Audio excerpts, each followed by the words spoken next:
Every single day, millions of guys and girls are tested and they don't even know it. Most will fail these tests because they had no idea they were being tested in the first place. If someone tests you and you fail, it's not the end of the world, but it could be the end of a good opportunity. You see, in life, you'll find that many opportunities are hidden behind a wall of fear, but there is another wall that is rarely talked about, and it's a test. Think back to a time when you were younger, or if you're fairly young, think back to the last time you were around what could be considered an alpha male. If you've ever been locked up, you'll quickly find out who the toughest guys are. How did you feel around this person? Chances are you were tested by the alpha and you probably failed. Like I said, it's not the end of the world, but it could be the end of a great opportunity. You see, we all know that girls test guys, and they do this because they have a lot at stake when choosing a partner. What a lot of guys don't realize is that guys also test guys, but for different reasons. When a girl tests you, she's probing for emotional weakness. And one of the most attractive traits that you can have is emotional strength. And by passing the tests that girls put you through, your attraction in her eyes will go way up. Passing tests from girls is great because it can help you take things to the next level. But tests with guys are slightly different. Before we get into how to actually test other men, think about this for a second. Imagine your friend sets you up to play a card game with some group of guys. You show up at the house and walk into the garage. Now, you immediately notice 4 rugged, tough-looking dudes looking at you. You walk over, introduce yourself, and get ready to play. In the beginning, all of the guys seemed really nice, but after about 30 minutes or so, they begin to pick at you. They've started to peel back the layers of your personality to see who you really are as a man. After listening to your voice tonality and paying careful attention to the things you've said to them, they've effectively sized you up. Now, imagine that you're super skinny and kind of nerdy looking. Maybe in school, kids occasionally made fun of you for these things, so you're pretty insecure about them. You pick up some of the cards and move them to the center of the table. All of a sudden, one of the guys makes a joke, asking you if you're sure if you can lift the cards to the middle of the table. Although he's making what he said to you a joke, as is the case with most funny jokes, there's actually some truth to it. By saying this, the guy is basically calling you out on your biggest emotional weakness. This is your standard test. When among a new group of guy friends, you can almost think of it like an initiation.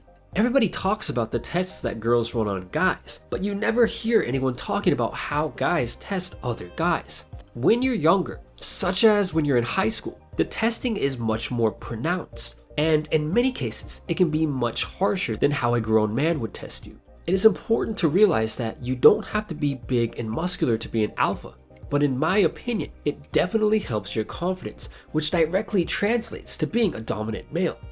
The defining trait of the alpha male is emotional strength. So going back to the example with the card game, how do you think you should handle the test? After the guy makes the joke, how you respond to it will determine if you fail or pass the test. Now let's look at some of the possible outcomes. Option A involves saying nothing, but as you can imagine, you would look pretty ridiculous and weird if you chose to go this route. Option B would be to laugh with him at the joke, but understand that if you do this, you're basically failing the test. By laughing with him and saying nothing else, you're passing one part of the test but failing the other. Every single time a guy runs a test on you, he is basically saying, I'm more of an alpha than you are. What are you going to do about it? Fail too many of these tests in front of other guys, and your rank among the group will drop. As your rank among the other males drops, the other betas within the group will also begin to test you, and eventually, everyone in the group will view you as nothing more than an emotional punching bag. As mentioned earlier, alpha is a frame of mind, among other things. So option A is saying nothing, and option B is laughing at the joke at your own expense. Option C is getting super defensive about it, and this is absolutely the worst thing you can do. Why? Because it shows weakness. I've mentioned that in many ways, humans act a lot like animals.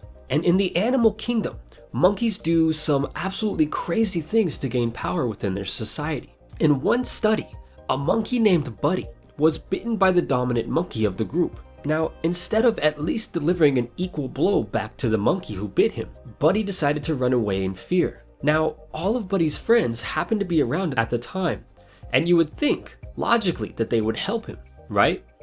Wrong. In fact, Buddy's friends not only didn't protect or help him, they actually chased after him with the alpha monkey to inflict even more damage on him.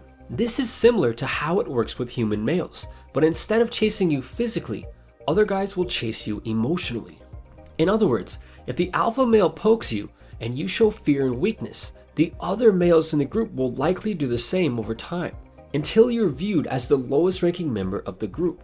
In the experiment with the monkeys, Buddy would have been quite literally eliminated if researchers hadn't removed him from the enclosure. As a child, my parents always told me not to act afraid around the dog, because dogs can sense and even smell a person's fear, which can actually force the dog to act in an aggressive way. This same concept applies to humans, but in a slightly different way. Like many types of animals, other guys can sense fear and weakness. This is why you've always been told to never turn your back on a bear and start running, because this will instinctively force the bear to view you as a prey animal, which will start a chase that you won't win. So with that said, going back to the card game example, we are left with one last option, which is option D. This response involves showing no weakness and matching the alpha blow for blow. This means that when another guy pokes at you, you poke back. This is easier to do with people that you know a little bit about, and it's harder to do with complete strangers. If you don't know the person well enough to know their potential weakness, all that you have to do is neutralize the test by laughing about it and then turning it into a compliment about yourself in some way. The key point here is responding in a way that doesn't make you look weak or defensive. At their core, the tests that guys run on you are basically all about respect. They are probing you for confidence and to see if you respect yourself. Because if you don't respect yourself, you can't respect them.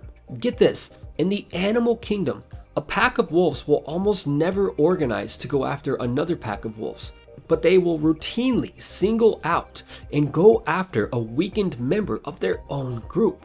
Logically, this doesn't really make any sense, but it's just how many types of animals work. And as humans, since we hold many similarities with wolves and monkeys, oftentimes, we act and think in similar ways. By understanding this behavior, you'll know exactly what to do to gain respect among a group of guys, and you'll also know what to do when another guy is trying to flirt with your girl. Which brings me to the next point. If a guy is trying to flirt with your girlfriend, one of the easiest and most effective ways to handle the situation is to test him. 9 times out of 10, the guy is only bluffing, and once he fails the test, your girlfriend will be reassured that you're the alpha and the other guy will be viewed as the beta.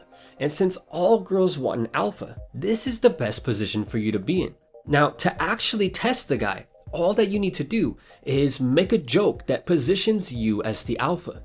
This could involve a perceived weakness that the guy has, or it could be something totally made up. If you can think fast and you have great wit, this is much easier to do, but these aren't requirements. The key is to make what you're saying sound like a joke, but really, it is actually a way to increase your perceived value while putting down the value of the other male. It is up to you to decide what needs to be said.